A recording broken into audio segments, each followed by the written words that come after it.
Fi stqarrija ministerjali it-tnejn filgħaxija l-Prim Ministru Robert Abela ta' rendikont tal-ħidma tiegħu barra minn Xtutna waqt is-Summit tal-Kunsill Ewropew fi Brussell u d-diskussjonijiet li kkaratterizzawh.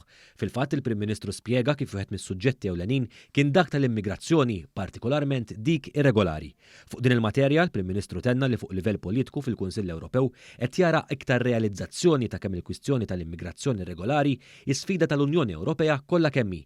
Dr. Abela tenna li biex il-mudell ta' traffikanti ddajjef irrid ikun enfasizzat ir-ritorn, jiġifieri li min jidħol irregolarment u ma jkunx eliġibbli għall-ażil jintbagħat lura f'pajjiżu.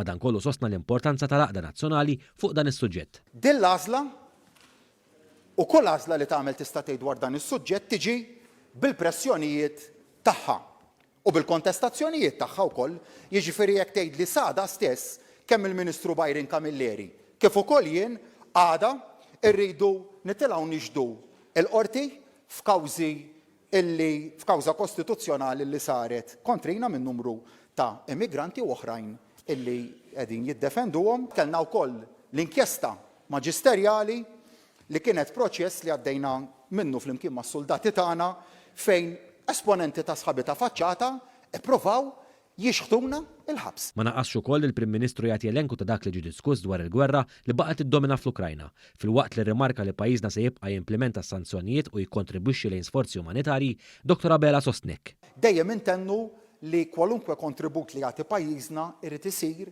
b'rispett sħiħ lejn il-politika tal-pajjiżi rispettivi dwar is-suġġett dan huwa punt li dejjem konna ċari ħafna dwaru allura illi rridu nibqgħu nikkontribwixxu iva imma b'rispett sħiħ lejn dak li tgħid il-Kostituzzjoni tagħna partikolarment meta titkellem dwar in-newtralità u non-allineament. Intant il-Prim Ministru Robert Abela tenna li l-pajjiżi Ewropej qed jaraw lok ta' koordinament ta' sforzi speċjalment fuq oqsma bħall-informazzjoni u cyber security fost oħrajn.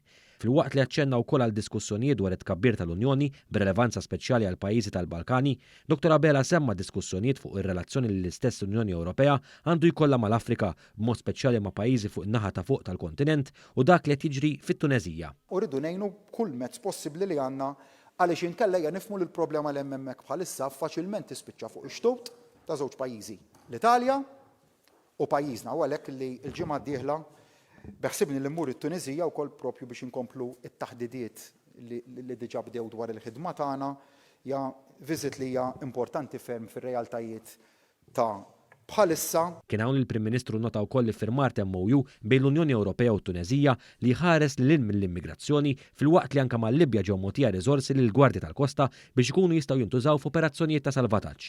Hawn il-Prim Ministru semma wkoll iffirmar ta' ftehim bejn pajjiżna u l-Libja favur qbil dwar interconnector li jissupplixxi l-enerġija nadifa.